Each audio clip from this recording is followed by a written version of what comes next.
What is good, internet? It is Spirit of Paradox here, and welcome back to another video.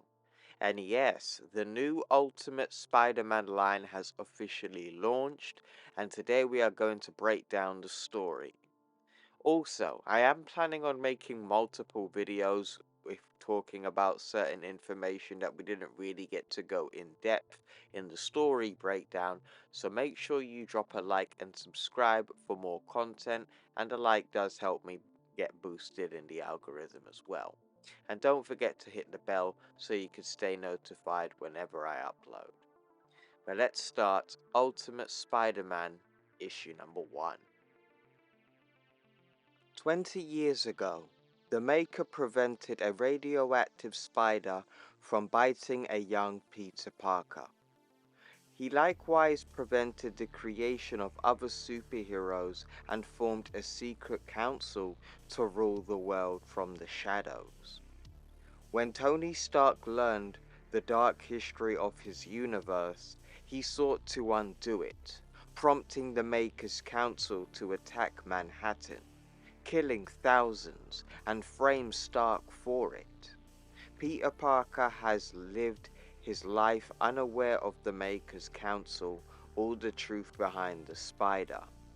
But that is about to change. We begin in New York City in the month of January, and it's snowing. Inside of a skyscraper, we see Peter Parker, an older Peter Parker, looking at himself in the mirror and says, "Peter Parker, you're not getting any younger." Also, the months of the year have been shown throughout this issue, and the months are going to play a key factor in the storyline of this and the future of the Ultimate Universe. So keep in mind when you see the name of the month, there is something behind that which we are going to get to. Peter starts getting ready. He puts his clothes on and his wedding ring on, and then he walks into the next room, and then we are greeted with the Parker family. We see Peter's son, his daughter, and we also see Mary Jane. Peter walks into the kitchen and says, "Morning, guys," and we see his kids respond to him by saying, "Dad." "Hey, Dad. You sound tired. Late night?" "Yes, Richard, it was." "What are you eating, May?" "Bacon," she says. "Very good choice. I love me some bacon in the morning." His son Richard says, "Mum made extra. It's over by the thing." "Nice. Did she happen to—" "Yep, in the pot." Thank God for Mom. And thank God for coffee. And then we see an older version of Mary Jane. "And I gotta say, Tiger, you look like you need it." "Morning, MJ." "That bad?" "A little rough around the edges. I didn't come here to hear you come to bed. It was late. I didn't really sleep." "Didn't sleep or couldn't sleep?" "A little bit of both." While MJ and Peter are having this conversation, we see May Parker, the daughter of the family, going through Peter's bag, and then we see her pull out this somewhat glassy, silvery orb, and this thing is going to become very important in this issue, so keep out for that. That's to be expected, right? Today is, well, you know. And before Peter could respond to her, we see that Peter notices his daughter playing with this silvery orb and says, not a toy, kiddo," and takes it from her. But MJ continues and asks, "You want to talk about it?" "Yes, I do. But right now I gotta run. I promised I'd head into office and then we can have the thing. But yes, we'll talk later." "Count on it?" "Alright. Bye, guys." And then we see the kid say, "Bye, Dad," as he walks off to the Daily Bugle. In the next page, we go to the Daily Bugle, and there are some differences and some things that remain the same. As Peter walks into the office, he is greeted by people saying, "Hello, Peter. Hey, Betty. Any word on what's..." And before she could finish her sentence, we see the legendary Jane Jonah Jameson shouting for Parker. "Parker! Parker!" "Oh, hey. Hey there, Parker. Or Peter, I should say. Morning, boss. How are you, No time for chit-chat. Parker! Parker!" "My ears work fine, Jonah. There's no need to yell." "Then why didn't you answer?" "Because you were yelling." "Yeah, but I only yell 'cause you're old and I worry you can't hear." "What?" "Exactly. Is there something you need, Jonah?" "Our meeting at 4. I just found out that the money is insisting all of the management be there. But I know you've got your thing and I can try to push it back if you need me to." "It's not a problem. I'll be back." But as they have this conversation, Peter walks into the office and says, "Hey Ben, you ready to go?" And then we find out this man that Jane Jonah Jameson is talking to is Ben Parker in this universe, or Uncle Ben, if you would typically know him as. So in this universe, guys, we're actually going to see a universe where it isn't about where Aunt May is the remaining, like, guardian figure for Peter, but it's actually going to be Uncle Ben in this one. I actually don't mind this change because I've actually wanted to see that. Like, what would it be like if Uncle Ben lived instead of Aunt May? So, this one, I actually don't mind. Uncle Ben busts Peter's balls by telling him, "I was ready 15 minutes ago, Peter. Why are you late?" "Well, it's probably because I was neither on time nor early." That's cute. Kids these days. Always being cute, always being clever, says Jonah. Not clever enough to show up on time, but clever nonetheless. Even Peter tells them, "You guys should have your own show." "Why would we need that when we have our own paper?" "Alright, Jonah. I'll be back at 4. See you then." "Peter, hold up. Where's your tie?" And then Peter's like, "I don't wear. Actually, I've never wear. I don't even own one," says Peter. "You have to wear a tie. Take off your jacket," says Jonah. And in this universe, his relationship with Jonah is very different. He is actually like another father figure to him. So I wonder, is Uncle Ben going to be like a distant father figure while it's going to be Jonah in this universe? Now, I'm very interested in that. And Peter tells him, "How do you think he's doing?"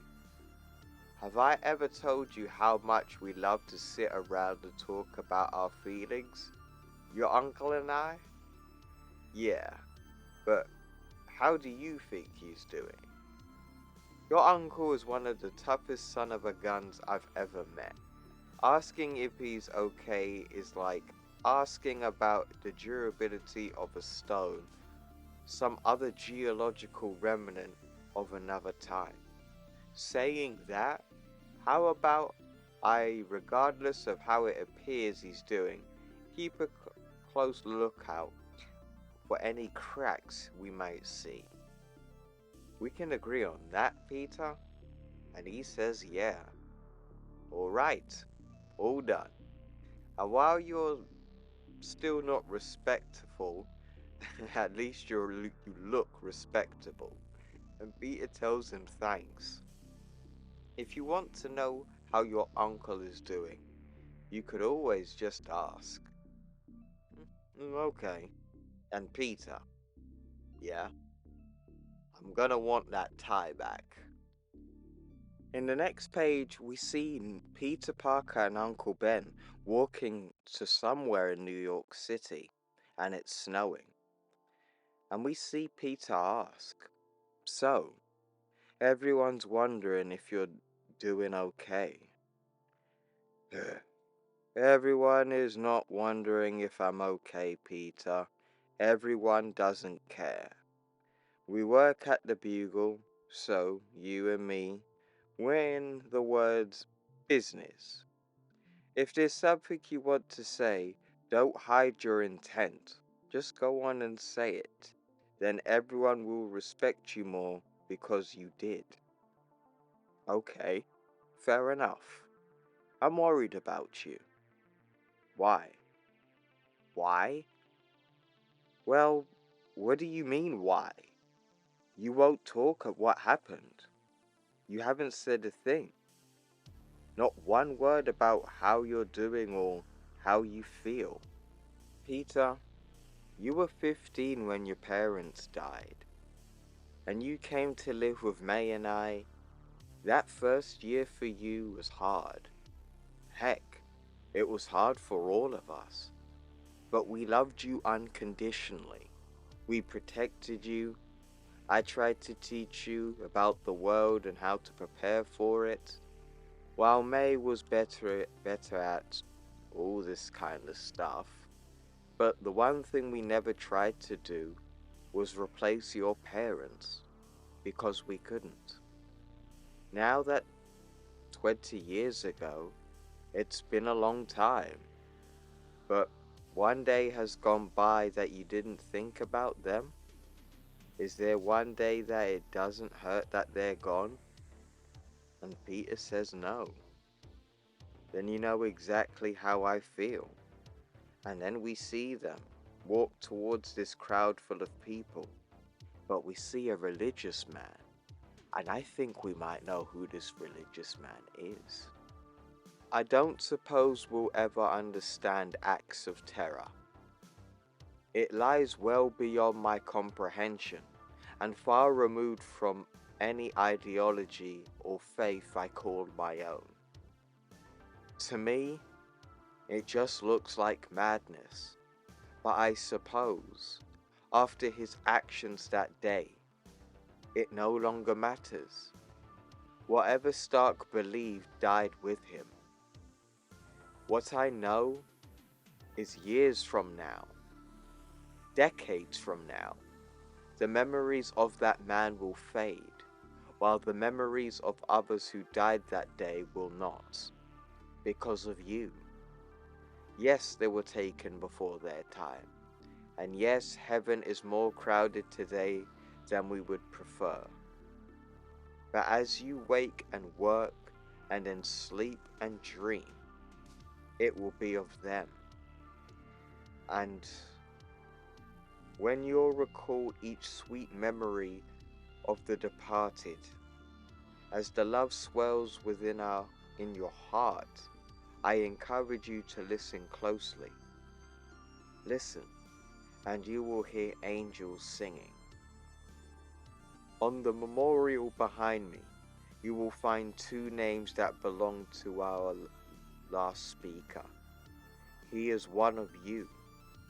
Their names were Norman and Emily Osborne, and this is their son Harry.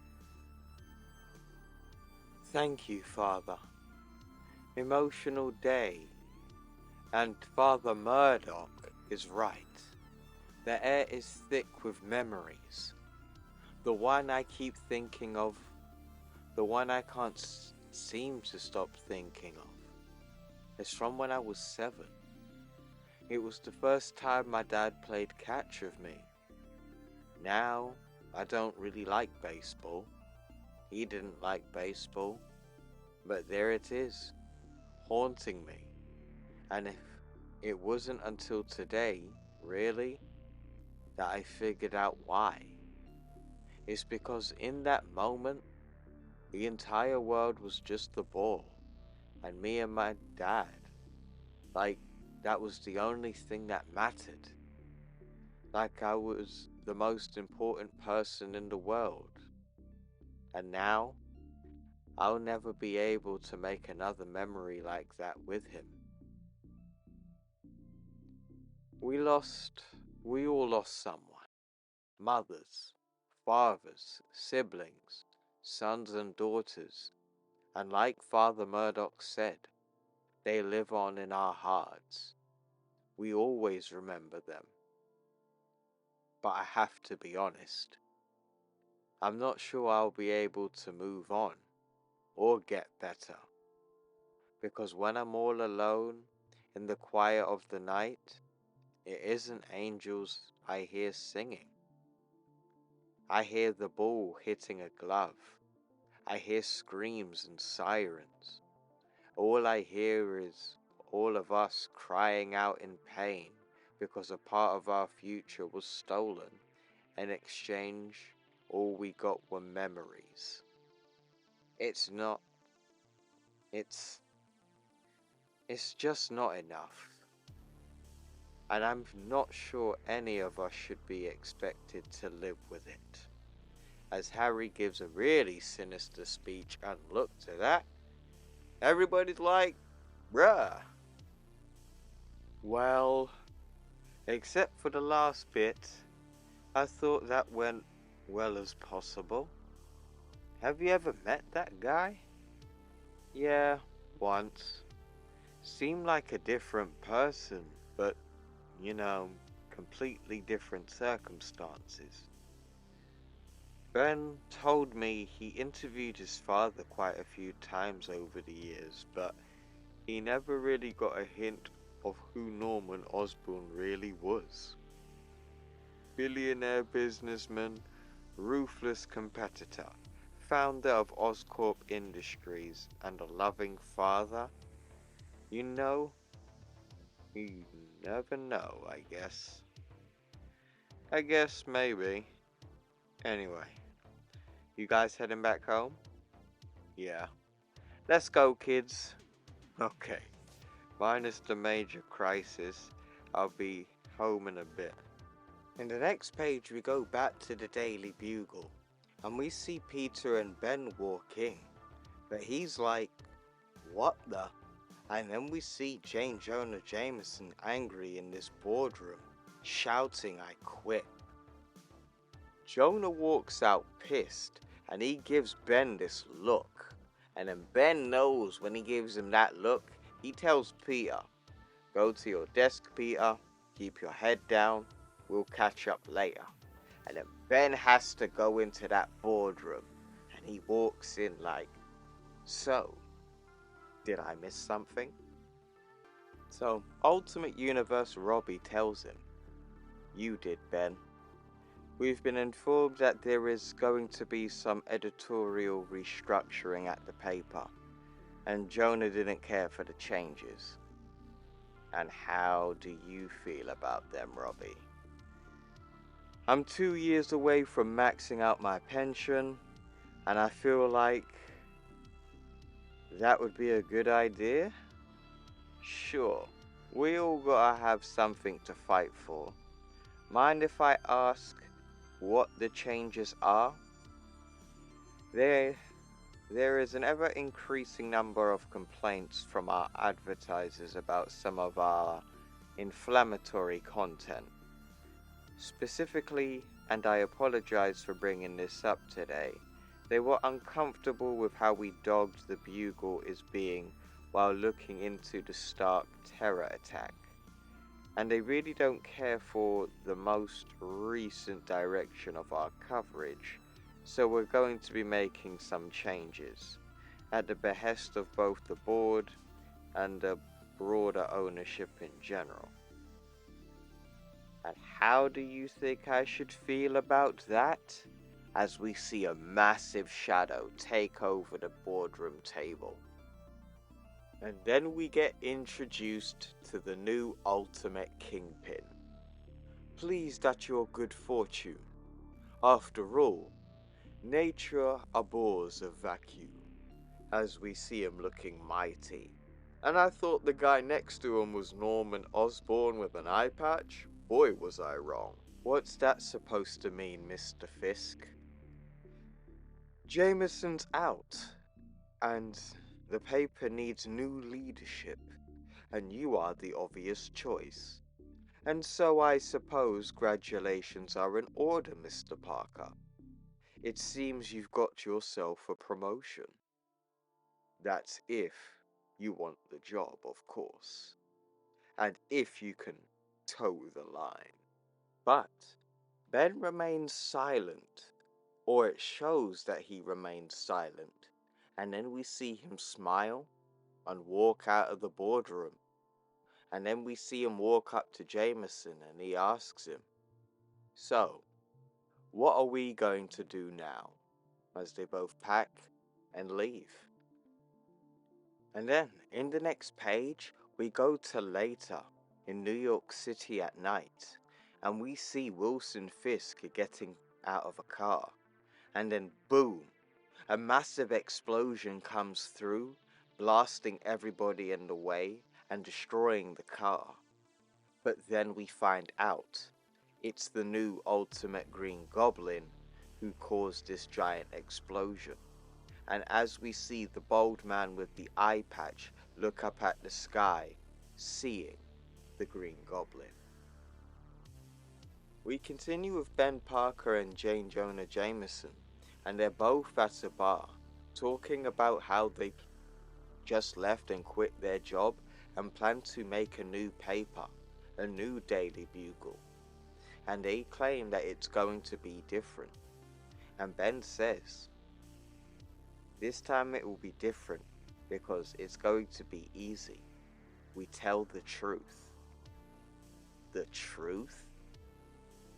The truth, says Jameson, as he starts laughing out loud. The truth. That's perfect. Thanks for that. What? You don't agree? There are some things I like to believe in, Ben. That I'm not going to die alone, that there is such thing as justice. But in this entire universe, there's only one thing I know for sure, and that's there's no truth in the news, and there's no news in the truth. Like I said, it's a dirty business. So how about this? We promise not to lie. And Uncle Ben says, sounds like a fair start. And then we see Peter walk into the bar. Hey, look who decided to join us. I hope you two are enjoying yourselves. Everyone's running around the bugle like something set the place on fire. It's what we do, says Jameson. Did you get caught up on any of this? They gave Robbie the wheel, and he knows I do a good job, so I should be fine. The real question is, what are you two going to do? We were talking about that. We've decided to start our own news business. And then Jameson asks, you want a job? Do you have any money? That's a day 2 problem, Peter. Tonight, I am a man who is right with the world. Think it over. Good night, Ben. Good night. And then Peter gets down to business and asks him, Ben, I gotta know, how do you do it? What? How do you blow up your whole life in one afternoon and then just start a new one? And then Uncle Ben's just looking at him like, Peter, my wife is dead. You're a grown man and have a family of your own. And given the opportunity, I just couldn't take in being in industry compromise 1 minute more. Why wouldn't I do what I did? It was an easy choice. What's going on, Peter? Well, my wife is very much alive, and I have a family and responsibilities that exceed my professional bliss. I don't know that I can blow everything up just because I want to change my life. Peter, no one's expecting you to join us. If you do, then that's great. But before you could finish your sentence, no, that's not what I'm talking about. This is something else. And then Uncle Ben gives him that look. Are you and MJ okay? We're great. She's great. I think she deserves better than me, but she disagrees, which even makes it better. It's just, for the longest time, I've thought something was wrong with my life, Ben. That something was wrong with me. I can't really explain it, but I just know that I've been right all along, and I don't know what to do. And Uncle Ben just gives him that stern look. Peter, you ever heard the saying, inaction is action? Yeah, sure. Well, that's just a garbage way of saying, don't spend your life waiting for something to happen. Make it happen. And then Peter just has this epiphany look on his face. And Uncle Ben just tells him, I love you, son. But if you're walking around half asleep and anesthetized by your own life, then wake up. As we continue the story, we go to later, in the Parker's apartment basically, and we see Peter putting his kids to sleep. But he sees his son reading a comic book, and he tells him, it's bedtime, Richard. Your sister's already asleep. Can I finish the last chapter I'm on? Depends on what you're reading. The Tale of Two Cities. This is the original unedited, the all-around edition. You're a ridiculous person, you know that? I don't know what you're complaining about, Dad. You made me this way, and I'm cool with it. Okay, fair enough. That chapter, then bed. Good night, kiddo. Night, Dad.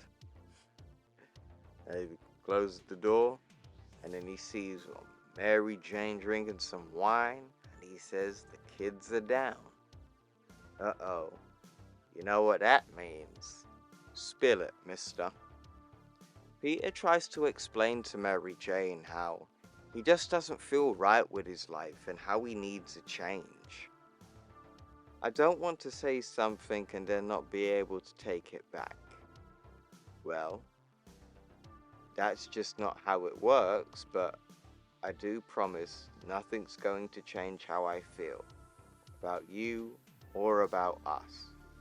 So, I think I need a change. Hey, when I quit to start my own business last year, you were 100% on board. And I mean, sure, we've got bills and kids, and it might be tough. But why would you think for a second that I would be behind you doing something else? No, MJ. I mean, I need to change. Oh, that. What do you mean that? I know you, Peter Parker. You're an amazing husband, and just lights out as a father. But you've been walking around for years with your clouds hanging over you. You put on a good face, but you're not satisfied with who you are. Do you know what you have to do? I think so. Yes. Are you going to change between us? Never. Well then, that settles it.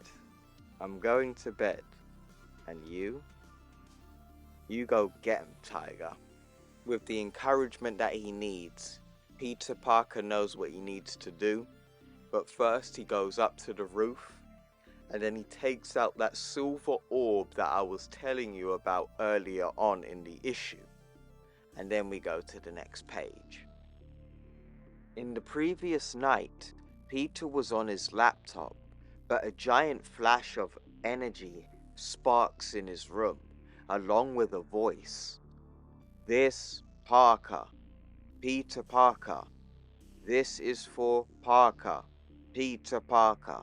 As we see, this box is emitting this electricity, but Peter decides to touch it, and then it activates this blue electrified hologram of Ultimate Iron Lad, and it says, "Hello. If this has gone as I had hoped, I am speaking with Peter Parker." As he takes off his mask, "My name is Tony Stark, and while it's likely you know my father's name, you've probably never heard of me." And then Peter says, "I've got bad news for you, kid. After what you did, everyone knows your name." But the hologram responds, "I am sending this to you from 6 months into the future.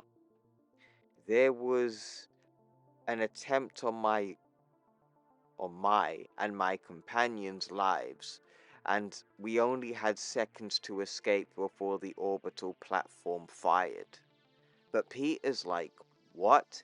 He doesn't know what happened in the Ultimate Universe one-shot, where we see Ultimate Hulk, the leader of the Maker's current council, fired it at New York City, killing people that we saw like May Parker and the Osborns. But the hologram says, "So we went to the only safe place that I could think of.